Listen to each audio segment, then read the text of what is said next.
Bonjour les enfants, aujourd'hui je vais vous lire une histoire de Béatrix Potter. Conte de Garnement et Galopin. Pierre Lapin.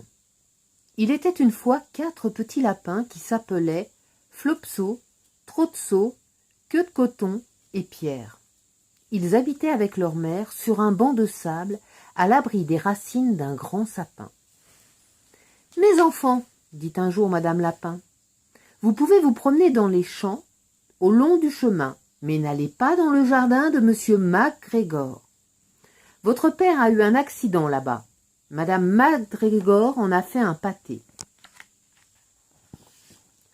Allez vous amuser, mais ne faites pas de bêtises, je vais faire des courses. » Madame Lapin prit son panier et son parapluie et s'en alla. À travers bois, chez le boulanger, elle acheta une miche de pain bis et 5 petits pains au raisin. Flopso, Trotso et Queue de Coton, qui étaient de bons petits lapins, descendirent le long du chemin pour cueillir des mûres. Mais Pierre, qui était très désobéissant, courut tout droit au jardin de Monsieur MacGregor et se glissa sous le portail. Tout d'abord, il mangea des laitues, puis des haricots verts et enfin des radis. Alors, ne se sentant pas très bien, il chercha du persil. Mais au détour d'une serre où poussaient des concombres, il tomba sur Monsieur MacGregor. Monsieur MacGregor était à 4 pattes en train de planter des choux. Mais il se releva aussitôt et courut après Pierre en brandissant un râteau et en criant « Au voleur !» Pierre était terrifié. Il courut en tous sens dans le jardin, car il ne trouvait plus le chemin de la sortie. Il perdit une de ses chaussures parmi les choux et l'autre parmi les pommes de terre. Après avoir perdu ses chaussures, il se mit à courir à 4 pattes. Il courait de plus en plus vite, et je crois qu'il aurait réussi à s'enfuir s'il ne s'était pas pris les pattes dans le filet qui protégeait les groseilliers. Les boutons de sa veste s'accrochèrent dans les mailles et il ne pouvait plus s'en dépêtrer. C'était une veste toute neuve, avec des boutons en cuivre. Pierre se crut perdu, il versa de grosses larmes. Mais les moineaux, entendant ses sanglots, vinrent se poser auprès de lui et le supplièrent de se ressaisir. Monsieur MacGregor surgit. Il tenait à la main un tamis pour capturer Pierre. Mais celui-ci parvint à se dégager juste à temps, abandonnant sa veste derrière lui. Alors il se précipita dans la cabane à outils et sauta dans un arrosoir. L'arrosoir aurait été une très bonne cachette s'il n'avait pas été plein d'eau.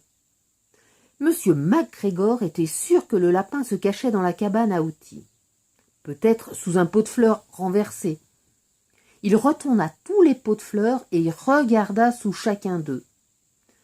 Un instant plus tard, Pierre éternua. « Atchou !» Monsieur MacGregor se précipita sur lui.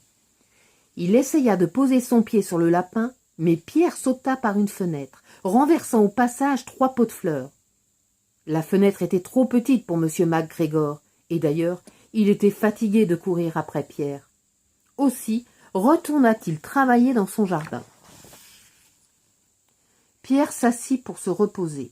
Il était hors d'haleine et tremblait de peur. Il n'avait pas la moindre idée de chemin à prendre pour rentrer chez lui. Et en plus, il était tout mouillé à cause de l'arrosoir. Peu après, il commença à explorer les environs, à petits pas, regardant tout autour de lui. Il trouva une porte dans un mur. Elle était fermée et il n'avait pas moyen pour un petit lapin dodu de se glisser dessous. Une vieille souris allait et venait sur le pas de la porte emportant des pois et des haricots pour nourrir sa famille qui habitait dans le bois. Pierre lui demanda le chemin à prendre pour rejoindre le portail. Mais elle avait un si gros pois dans la bouche qu'elle ne pouvait pas lui répondre. Elle se contenta de le regarder en hochant la tête. Pierre se mit à pleurer. Puis il essaya de retrouver son chemin en parcourant le jardin. Mais il était de plus en plus perdu.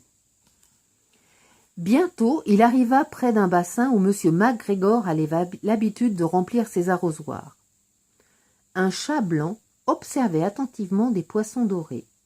Il était assis tout à fait immobile, mais de temps en temps le bout de sa queue remuait. Pierre estima plus prudent de passer son chemin sans parler au chat. Son cousin Jeannot l'avait mis en garde contre les chats. Pierre revint dans la cabane à outils et soudain, tout près de lui, il entendit le bruit d'une binette raclant la terre. Crrr, crrr, crrr. Pierre se cacha sous un buisson. Mais bientôt, ne voyant rien venir, il reparut, grimpa dans une brouette et observa ce qui se passait. Il vit d'abord M. MacGregor qui sarclait les oignons. Il tournait le dos à Pierre et là-bas au fond, il y avait un portail. Pierre descendit de la brouette le plus silencieusement possible. Puis il se mit à courir aussi vite qu'il le put le long d'une allée derrière les groseilles. M. MacGregor l'aperçut au coin de l'allée, mais Pierre ne s'en soucia guère. Il se glissa sous le portail et parvint à s'échapper dans les bois. M. MacGregor se servit de la veste et des chaussures de Pierre pour fabriquer un épouvantail et faire peur aux corbeaux. Pierre courut sans s'arrêter, ni même jeter un coup d'œil derrière lui jusqu'au grand sapin où il habitait. Il était si fatigué qu'il se laissa tomber sur le sable douillet qui recouvrait le sol du terrier et ferma les yeux. Sa mère était en train de faire la cuisine. Elle se demanda ce que Pierre avait fait de ses vêtements. C'était la 2e veste et la 2e paire de chaussures qu'il perdait en 15 jours. Je dois vous dire que Pierre ne se sentit pas très bien pendant toute la soirée. Sa mère le mit au lit, lui prépara une infusion de camomille et lui en fit boire une bonne dose. C'était comme un médicament. Une cuillerée à soupe le soir avant de se coucher. Flopso, Trotso et Queue de Coton, en revanche, eurent du pain, du lait et des mûres pour leur dîner.